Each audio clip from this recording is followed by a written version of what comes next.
డోనర్స్కి నేను చెప్పినట్లుగా డోనర్స్కి ఇవాల్యుయేషన్ అనేది చాలా ఇంపార్టెంట్.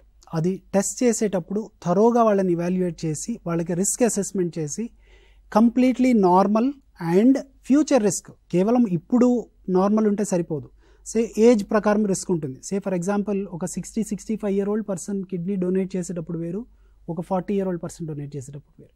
యావరేజ్ లైఫ్ 85 ఇయర్స్ తీసుకుంటే 65 ఇయర్ ఓల్డ్ పర్సన్ ఇంకా 20 ఇయర్సే ఉంది. 40 ఇయర్ ఓల్డ్ డోనర్కి ఇంకొక 45 ఇయర్స్ ఆఫ్ నార్మల్ లైఫ్ ఉంది. సో వాళ్ళని 45 ఇయర్స్ పాటు నార్మల్ కిడ్నీ ఫంక్షన్ మెయింటైన్ చేసుకునేలాగా మనం మెయింటైన్ చేయాలి. సో కాబట్టి వాళ్ళ రిస్క్ అసెస్మెంట్స్ వేరు, వాళ్ళ క్యాలిక్యులేషన్స్ వేరు. సరైన అసెస్మెంట్ చేసుకొని సరైన ఫంక్షనల్ ఇది చేసినప్పుడు వాళ్ళకి ఫిట్గా ఉన్నట్లయితే వాళ్ళకి ప్రాబ్లమ్స్ వచ్చే అవకాశం ఉండదు.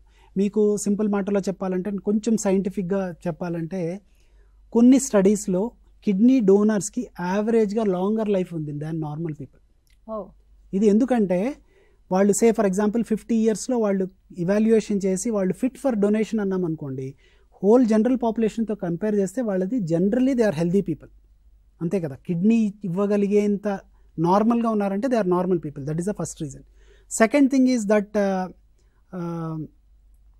ఆ కిడ్నీ డొనేట్ చేశామనే feel good feeling, so that gives them an extra moral boost to their life. And వాళ్ళు రెగ్యులర్గా ఫర్దర్ ఫాలోఅప్స్లో ఉంటారు డాక్టర్స్తో. వాళ్ళు కిడ్నీ డొనేట్ చేశారు కాబట్టి నేను జాగ్రత్తగా ఉండాలనేది, బీపీ తర్వాత డెవలప్ అయితే బీపీ కంట్రోల్ చేసుకోవడం, వాళ్ళ health protocols are much organized అనమాట ఆ తర్వాత. సో దానివల్ల వాళ్ళు యాక్చువల్లీ లాంగర్ లైఫ్ లీడ్ చేసే అవకాశం. Again this is only a single study. Kidney donate చేస్తే లాంగ్ లైఫ్ ఉంటుందని కాదు, బట్ డొనేట్ చేసేంత ఫిట్గా ఉన్నారు అంటే వాళ్ళ general health is much better than general.